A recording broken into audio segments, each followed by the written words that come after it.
Nang magising si Jose, sinunod niya ang utos ng anghel ng Panginoon. Pinakasalan niya si Maria. Magandang umaga po sa inyo mga kapatid. Kumusta na po kayo? Buhay pa? Buhay pa naman kami, Father. No? Alam daw po ninyo may isang paring namatay at siya'y nasa harapan ni San Pedro. So iniisip ni Father, siguro pag namatay ako, diretso na ako sa langit. Pero siya'y pinara ni San Pedro. Diyan ka lang ho muna, Father. Baka kailangan niyo bumalik muna ho sa purgatorio. Pero nire-review pa naman po namin ang inyong buhay. Kaya dahil may mga nakapila na hong iba, tabi lang ho muna kayo. Pero hindi pa ho kayo makakapasok. Masama ang loob ni Father. Sabi ni Father, binigay na nga niya buong buhay niya sa paglilingkod sa Diyos. Hindi pala siya agad-agad makakapasok sa langit. No? Tapos maya-maya, pasok.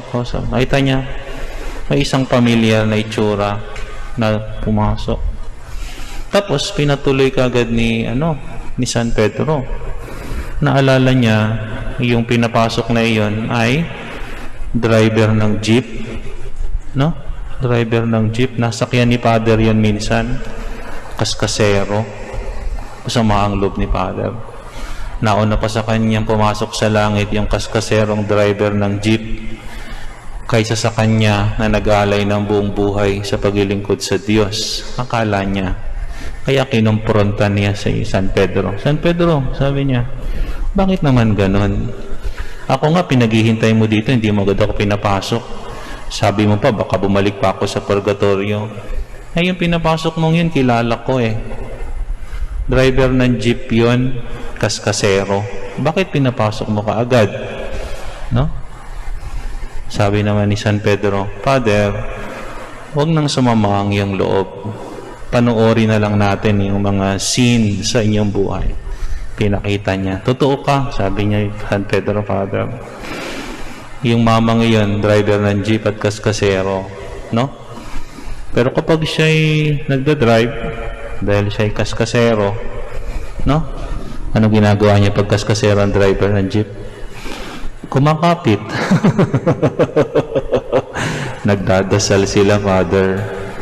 No? Dahil mabilis siya magpatakbo, nagdadasal yung mga sakay. Di ba? Ikaw, Father, panoorin natin. Pag ikaw'y nagmimisa, wala kang kabuhay-buhay, natutulog sila. Sino mauna sa langit? Yung nagiging dahilan ng pagdarasal ng mga tao? O yung nagiging dahilan ng pagtulog ng mga tao? Palagay ninyo. Masarap matulog sa pew, ha? Ako, nakakapagsimba din ako. Okay? Pag nagsisimula ng homily ni Father, medyo upo ka, tapos dudus-dus ka ng konti, kaganyan ka ng konti, mapapanganga ka pa. No? Pagising mo, communion na. Sarap ng panaginip mo. Okay lang ho, pag inaantok kayo, matulog ho kayo. Wala akong problema. Mabuti na ho nakakahanap kayo ng kapayapaan dito sa simbahan. Di ba? At yung boses ni Father parang sleeping pills. Ha? Ano ba yung pinapainom sa atin? Kayo kung magsabi ng pangalan ng gamot, baka may uminom. Wag lang kayo maghihilik. Baka magising yung katabi nyo. Ngayon ay 3 araw ng ating simbang gabi. Ang ating ebanghelyo ay nakafocus kay San Jose, sa pamamagitan ng panaginip. Kilalanin natin si San Jose. Ito ay kadugtong ng ating ebanghelyo kahapon. Yung 14, di ba? 14 generation. 314. Sa mga magsasaka, ang tawag doon sa patabang iyon, complete. 14. Sa kaganapan ng panahon, ang Panginoong Hesukristo, anak ng Diyos, ay isinilang sa ating piling. Sabi doon sa bandang dulo, Jacob, si Jacob ang ama ni Jose. Tama po ba yan? Si Jacob ang ama ni Jose. Tama ano ho? Uy, hindi nila alam. O sa isang araw, magjo-joke ako tungkol sa mga biblical passages. Si Jacob ang ama ni Jose. Tama ho yan. Sa Old Testament, si Jacob may 12 anak. Si Jacob ay naging si Israel.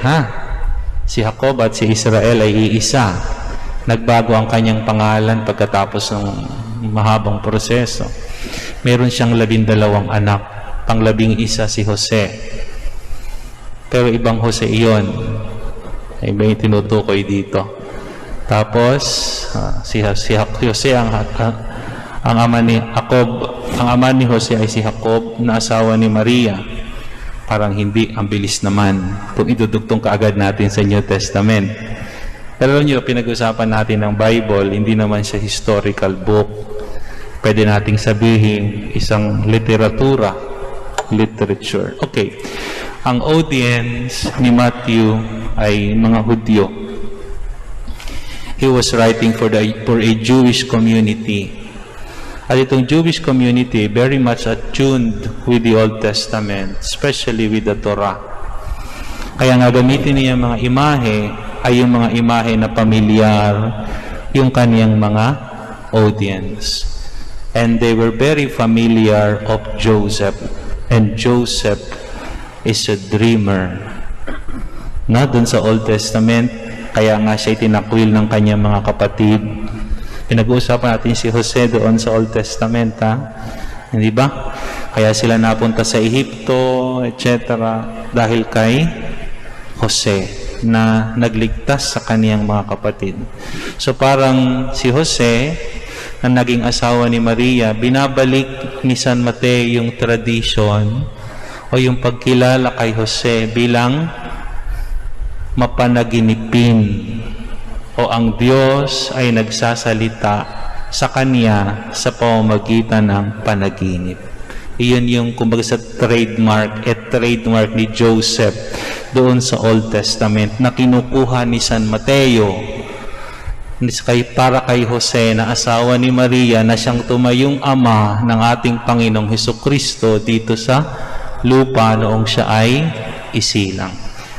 Kaya kung babasahin natin yung Ebanghelyo, walang sinabi gaputok man si San Jose.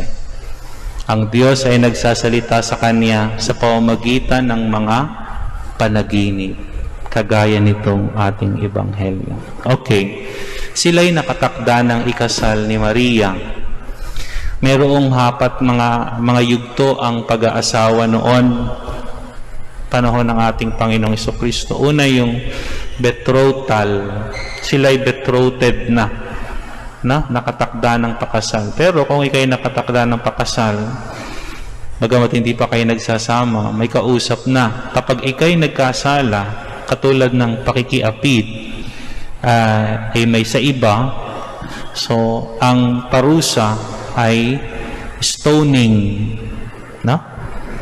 Kaya so may yugto yun pero pag pagkisimula ng yugto, yung betrothal, kasunod yung pagbabayad ng dowry, pagkasunod yung pagkapakasal, sunod yung pagsasama. Kaya yung mga dalaga sa Ebanghelyo na may mga dalang ilawan na naghihintay doon sa lalaking ikakasal, bakit sila may dalang ilawan? Kasi pagkatapos ng betrothal, pagbabayad ng dowry, yung kasal mismo, kukunin na ng lalaki yung kanyang asawa. Magpupuresisyon sila.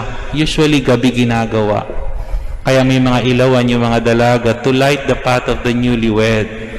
That was their way of saying to the community na itong dalawang ito, mag-asawa na. Okay? So, 4 na yugto. Pero pag nagsimula yun, sa betrothal. So, hindi ka na pwedeng magpaligaw, makisama o kung ano pa sa iba. Ika'y may kausap na. Much more, kapag ikaw ay nalamang buntis sa iba na hindi dun sa iyong mapapangasawa. Ang parusa doon ay kamatayan sa pamamagitan ng pagbato. Naalala po ninyo yung nahuling babae sa pakikiapid na dinala sa ating Panginoong Hesukristo? Sabi niya, ano bang sinasabi ng kautusan? Sabi dito, matuwid na tao si San Jose. Kapag ang katuwiran niya, ang pagiging matuwid niya ay nakabatay doon sa kautusan, pwede niyang isumbong si Mama Mary. Ito, kausap ko na ito, pero buntis. Anong parusa pag ikay matuwid ayon sa kautusan, letter of the law, babatuhin siya hanggang sa mamatay. Pero nanaig ang kaniyang compassion, ngunit ayaw niyang mapahiya si Maria, kaya hiniwalayan na lamang niya, pinasya niyang hiwalayan ito ng lihim. Ayaw na lang niyang sabihin, ayaw na lang niyang may mangyaring masama kay Mama Mary. Yung katwiran niya, hindi doon sa titik ng kautusan, kung hindi doon sa espiritu o puso ng kautusan, the spirit of the law. Kaya nang malaman ng Diyos itong kanyang pinaplano, ang Diyos ay nagpakita sa kanya sa panaginip. Kay St. Luke, ang may annunciation kay Mama Mary, si Angel Gabriel, di ba?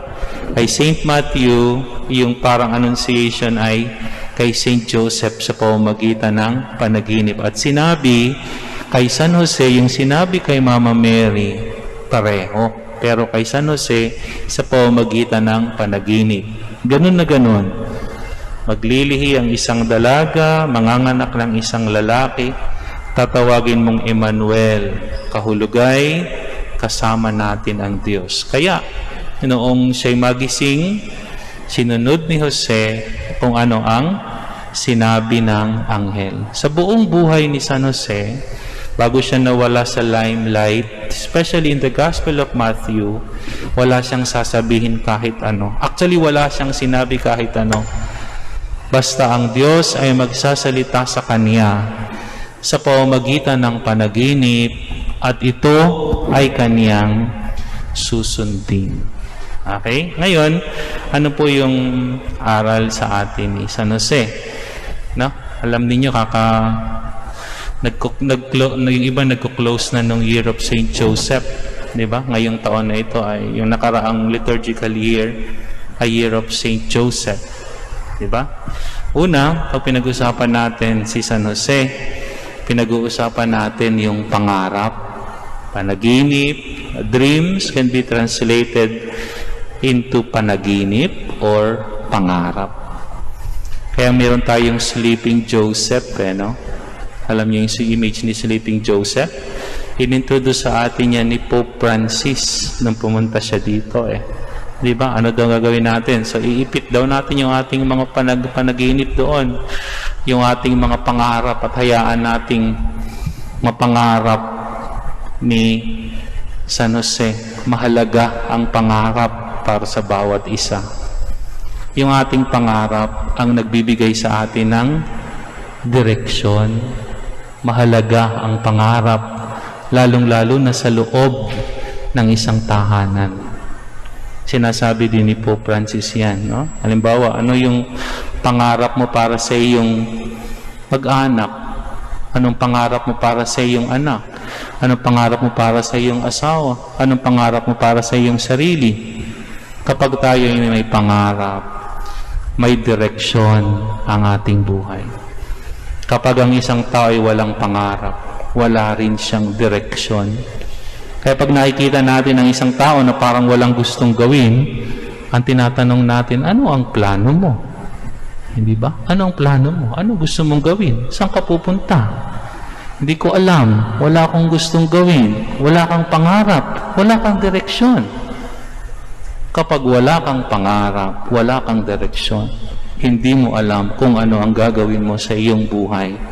And then of course, kapag tayo may pangarap, mayroon tayong direksyon, ito'y bumubuhay sa ating pag-asa. Gumigising sa ating pag-asa. Bawat araw nagigising tayo, bawat araw na tayo'y haharap sa buhay, alam natin ang ating gawin sapagkat malinaw sa atin kung saan tayo tutungo, kung ano ang gagawin natin. Of course, yung pangarap natin, pinagdadasalan natin. Wala naman taong nangangarap ng masama para sa kaniyang sarili. At anumang bagay na mabuti na iniisip natin para sa ating sarili, para sa ating mga mahal sa buhay, para sa ating bayan, para sa sandaigdigan, ay kinalulugdan ng Diyos. Mahalaga yung pangarap sa loob ng tahanan. Mahalaga yung pangarap natin para sa ating sarili. No? Ang ganda ho nung larawan na yung ama o ina, no? Sinasabi dun sa anak kung ano yung pangarap niya para sa kaniyang anak. Di ba? More or less, alam niyo kung ano yung mga hilig ng mga bata. Kung ano yung inclination nila. Nakikita natin yan sa mga bata. Hindi ba? Yung talents natin, actually, bigay ng Diyos yan. Dinidevelop lang natin. Hindi ba? So, kaya naman, yung talents natin, that is also our way upang tumugon doon sa panawagan ng Diyos na makisangkot sa kaniyang mapanlikhang kilos o misyon, salvific mission. Pangalawa, si San Jose ay kumakatawan dun sa mga taong hindi masyadong napapansin pero nagtatrabaho ng tahimik. Parang obscure image, a shadow. No? Pag pinag-usapan natin halimbawa yung ating pananampalataya, siyempre lagi nating mababanggit si Mama Mary, ang ating Panginoong Jesucristo. Pero kung papuntingin natin, sa likod nila ay may isang San Jose. Hindi ba? Na siyang gumagawa at nagbibigay, sumusuporta, tumutulong, nagbibigay ng kanyang sarili. Halimbawa, isang bahagi ng kasaysayan ng ating Panginoong Jesucristo nung siya'y maliit na bata pa, kakapanganak sa kanya, anong sabi ng Panginoon sa pamamagitan ng panaginip kay Jose? Dalhin mo ang iyong mag-ina, pumunta kayo sa Ehipto. Aba, parang madali lang iyon. Pupunta sa Ehipto, di pumunta sa Ehipto kasi balak daw patayin yung bata. Pero imaginein mo yon, ikay nasa isang lugar, sanay ka na doon, may trabaho ka doon, kaibigan mo na yung mga tao doon, familiar ka na doon sa ginagawa mo, kasabihin sa iyo, pumunta ka sa isang bayan bilang immigrant, at doon maghahanap ka ng bagong trabaho, then you will develop new friendship, magtatrabaho ka para sa iyong mag-ina, kasama mo pa yung mag-ina mo. Hindi ba? Hindi naman humadali yata iyon. Pero dahil sinabi ng Diyos, marami mga tao, katulad na San Jose, ang tahimik na nagtatrabaho. Ating mga magulang, yung iba, halimbawa, hindi natin napapansin, doon sa sulat ni Pope Francis, yung panahon ng pandemya na ito, yung mga frontliners, nurses in the hospital, doctors, security guards, street sweepers, garbage collectors, house helps, yung mga tawag na minsan we have to change our way of yung pagtingin. Kasi minsan tingin natin kung tayo'y halimbawa employer at yung mga taong ito ay nagtatrabaho para sa atin, tingin natin minsan mas mababa sila kaysa sa atin kasi tayo yung nagpapasweldo. Not necessarily. We have to recognize na itong mga taong ito ang patuloy na tumutulong sa atin ng tahimik na hindi naman nakikilala. Hindi ba? Na siya namang tumutulong sa atin, nag-aalaga sa atin, pinoprotektahan tayo. Kung hindi dahil sa kanila, hindi naman natin magagawa ang lahat. Di ba? They are like Saint Joseph, working silently in the shadow, hindi napapansin, but we have to recognize them. Diba? Si San Jose, na tahimik na nagtatrabaho para sa kaniyang pamilya, hindi masyadong napapansin, but nonetheless we know how much he loved his family, Mary and Joseph. Ganun din tayo. Kaya yung mga bata, no? Minsan, tingin ninyo dun sa ginagawa ng mga magulang ninyo, obligasyon nila. Tama naman din iyon, kaya lamang hindi rin naman masamang magtumanaw ng utang na loob, matutong magpasalamat, hindi ba? Na alam natin na yung mga magulang natin, ginagawa naman ang lahat para sa ating kapakanan. Maaaring minsan ay kulang, pero no, you know how much it breaks the heart of a parent, of parents, kung malakong hindi niya maibigay ang gusto ng kanyang anak. Pero ano magagawa niya? Ginagawa naman niya ang lahat. Hindi ba? Okay? Kaya yun. So, mahalagang makita natin the little things that people do for us. Manotice natin yan. No? Kaya sabi pa ni Pope Francis, alam mo, God is a God of details. Nakikita niya yung mga maliliit na mga bagay na ginagawa ng mga tao. The same way, we have to notice those little things. Minsan malalaki talaga mga bagay na ginagawa ng tao para sa atin. And show gratitude. Express gratitude and recognition. Walang masama doon. Di ba? May isang mahalagang gawain na salita na dapat na matutunan natin ay yung salitang thank you. Thank you. Sapagkat may mga taong tumutulong sa atin at hindi naman tayo magiging ganito kung hindi naman tayo tinutulungan.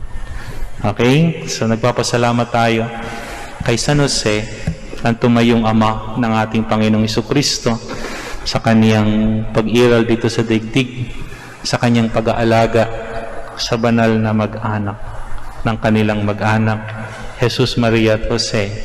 Okay? Kaya doon, dapat lamang talagang lamang ay nagpapatunay na si Jose ay patron, si San Jose ay patron ng sandaigdigang simbahan.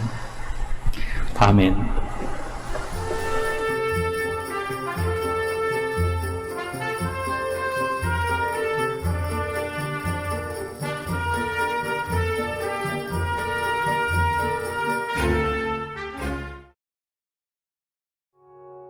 May this building which we dedicate to your name be a house of salvation and grace, where Christians gather in fellowship, may worship you in spirit and truth, and grow together in love, in real love, through Christ our Lord. Amen. Maraming salamat po at magandang gabi sa inyo.